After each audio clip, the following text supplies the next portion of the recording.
People of the UK are voting on a referendum this Thursday, the 23rd of June, to decide whether the UK stays in or out of the European Union.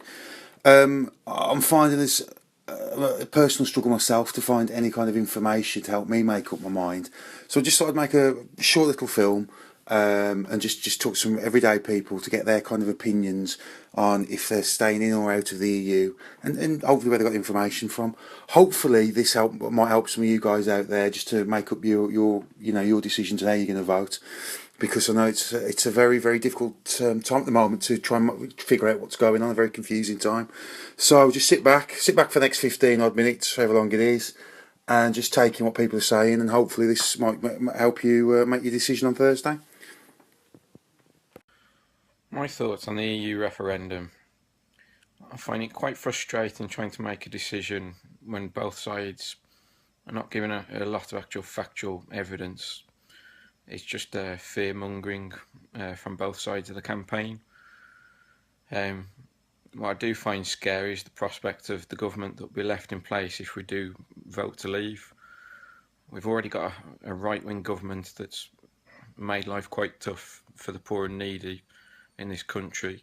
If we leave, we'll most likely get a government led by Boris Johnson, Michael Gove, who set about destroying the education service in this country, and Ian Duncan Smith, who's victimised the most poor and vulnerable people in society. The thought of that government makes me quite nervous. Okay, at the moment I'm slightly on the Brexit side, but I'm not 100% on Brexit, but I'm veering that way. And I think I was kind of a little bit past the side, and then I went went to a meal at my mum's, my sister's, and other people there, and that really kind of pushed me a bit more into the Brexit camp. Because of the reaction I got, because I said, I'm kind of thinking of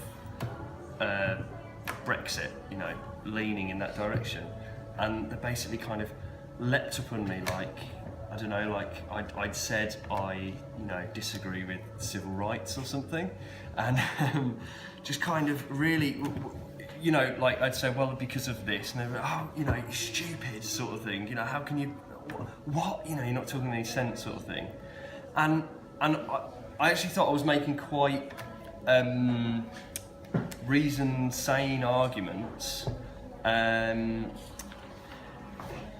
the main crux of my argument came down to this, the fact that I do not like the way that power is organised at the top of the EU.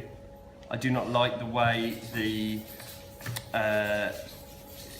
commissioners and presidents have their power. It's to me, it's democratically shady.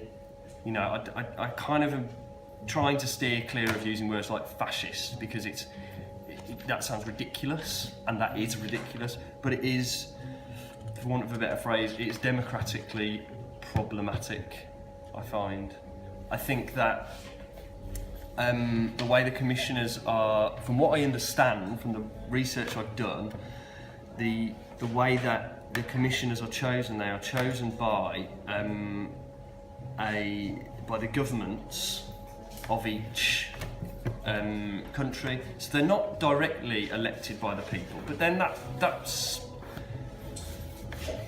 I guess that's, you can say that happens in other areas of government, like you don't get a choice of who's in the cabinet, so who's in charge of transport in Britain. So I can kind of see that thing. But the EU is a political entity, and I think that any political entity that has overarching control over its member states, the person who is on one of the commissioners on the panel that decide on the laws should be voted in. And the fact that they are not, I find criminal. And that there are kind of, little, little, what would be the word, like kind of caveats to that, in that, like, yes, the MEPs can vote on these directives, but they can, apparently, from what I understand, they can only vote yes or no. So the MEPs, who actually are elected by the British public, they cannot actually create any laws. So they're kind of given a kind of, I feel like it seems like a kind of a nominal lip service sense of power, that's just kind of there to placate us, to give the appearance of democracy.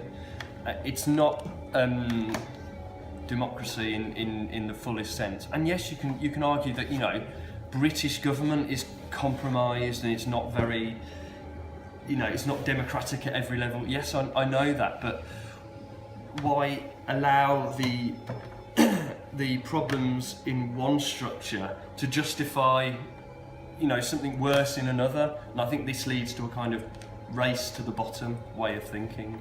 And where have you got the information from to help you make that decision? From websites. I mean, the information about the commissioners, which I've discovered before on various websites, but actually I looked that up with my family. Like I said, when I went round to this house, I was kind of set upon by having this awful view that we should leave the EU. And it was actually because my mum was saying, oh, that can't be true, that's not true, of course it's democratic, of course it's fine, that's not true, we'll research it, we'll go on Google and we'll prove John he's being stupid and all this sort of thing. So we looked on the internet, and we kind of found that I was right on the website that they were looking for, so it wasn't like I'd engineered it, I kind of was a bit worried that I'd end up looking a bit silly and got it wrong, but in a way I'd have been relieved, because the thought of an unelected power having some dominion over us as people terrifies me. And we looked into it, and I think I've got the best quote that I've heard in terms of this EU debate so far. Is that because it's all very kind of democratically shady, I think.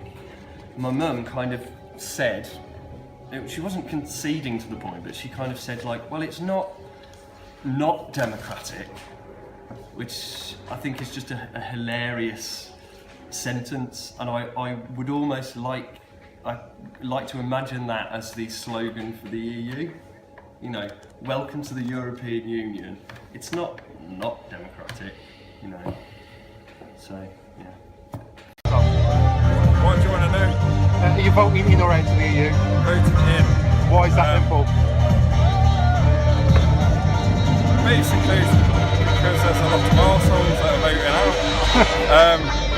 In terms of I was saying things about the economy and all that kind of stuff, which made a lot of sense to vote out, but then the whole racist and xenophobic side of it has completely turned me the other way.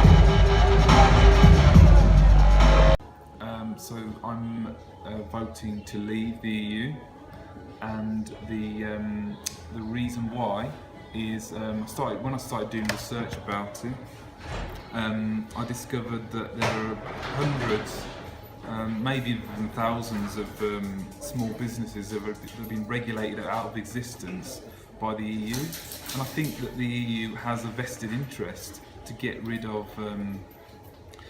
small businesses because of the corporate interests that are involved there, because corporations have their vested interest is that they're getting rid of their future competition, because the small businesses of today are the corporations of tomorrow.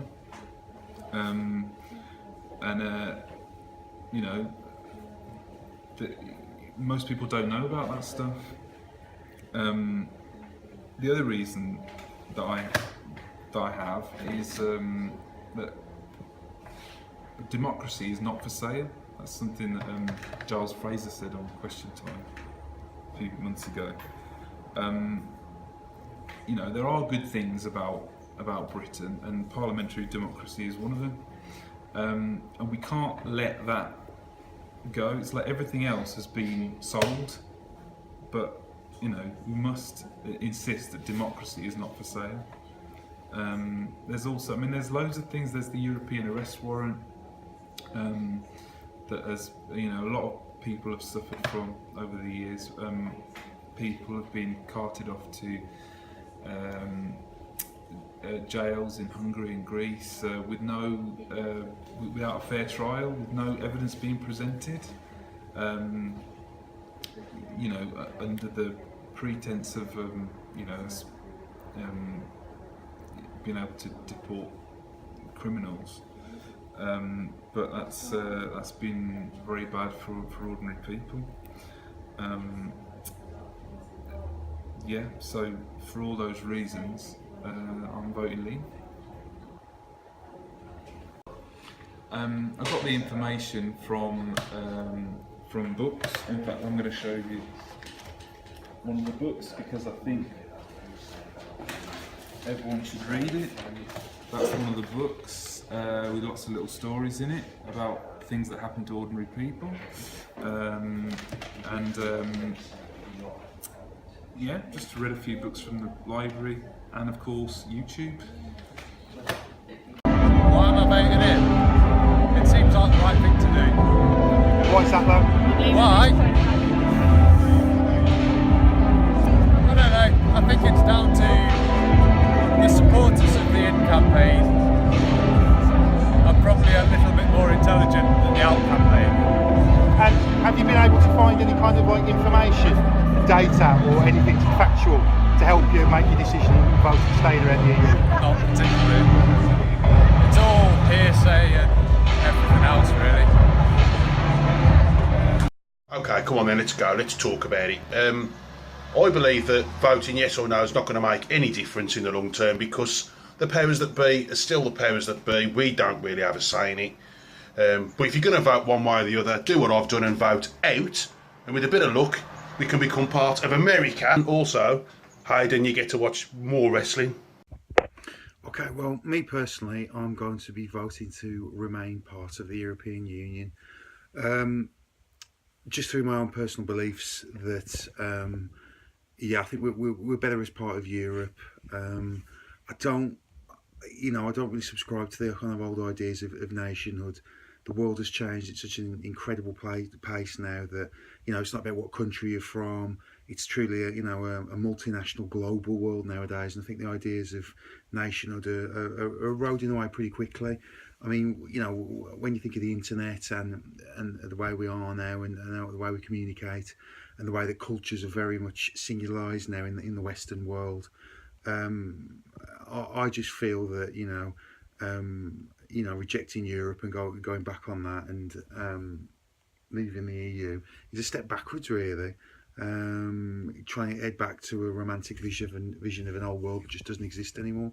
I think we're stronger in Europe, economically, socially, culturally, and so I mean, that's my own political belief system that's come into play there to make those kind of decisions, and it's got nothing to do with any kind of information that I've been able to find because there's very little. And it's not based on any kind of campaign on either in or out that's influenced me to make that decision. It's just very much my own personal take on it. So yeah, that's how I'm going. That's how I'm going to vote this Thursday. Make sure you vote. It's very, very important. I think there's going to be a massive turnout, and I honestly can't say which way it's going to go on Thursday. It'll be a very, very interesting day for Britain to see what happens when the votes come in on Thursday night. Thank you.